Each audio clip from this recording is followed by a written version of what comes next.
In this episode, I will focus on the ideal autofocus settings for presenting in front of a camera. Welcome to LUMIX Academy. I would like to share with you my autofocus settings when I'm talking in front of the camera, filming myself like we do now in the studio for YouTube, or when I'm filming somebody who needs to present. Before filming, I would like to change the autofocus setting inside my camera menu for this specific scene. To do that, I press Menu, go to the Camera tab and then to Autofocus.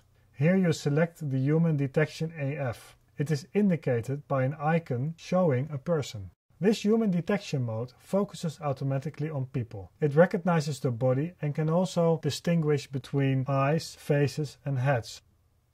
Then I like to fine-tune the behavior of my autofocus. To do that, I go into the Custom AF menu. Here you can change the presets for the autofocus speed and its sensitivity. I prefer slow focus changes, so I turn the speed dial to -1. In order for the AF to stay on a slightly moving subject and not react to small distance changes, I also turn down the AF sensitivity settings to -1. This is the setting I like to use for most of my YouTube kind of studio filming I do. Now that we have set up the autofocus settings and preferred custom settings, we can start filming. We're now recording in the studio.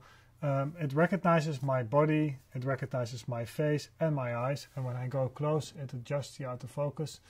So also when I'm talking and moving around the frame, the camera keeps track of where my face is and will make sure that the autofocus keeps being on my eyes at all times.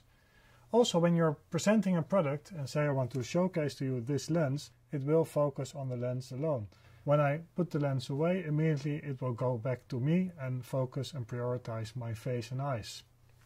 So there is one thing when you're presenting a product in front of the camera that you have to make sure and keep in mind. Lenses do have a minimal focus distance, so when you're presenting essentially your product right in front of the lens, don't put it too close where the lens can't focus. So you have to make sure you know exactly how far the product maximum or minimum focus distance is, so you don't you avoid essentially the product becoming unsharp by just the ability of the lens not being able to go this close. So human detection AF and face recognition can be really handy for a lot of YouTube kind of situation where you're presenting in front of the camera or talking to a camera. Of course, do keep in mind everything is customizable, so make sure to make it personal to your own needs and check out what settings works best for you. Thank you for watching and hope to see you next time. Panasonic.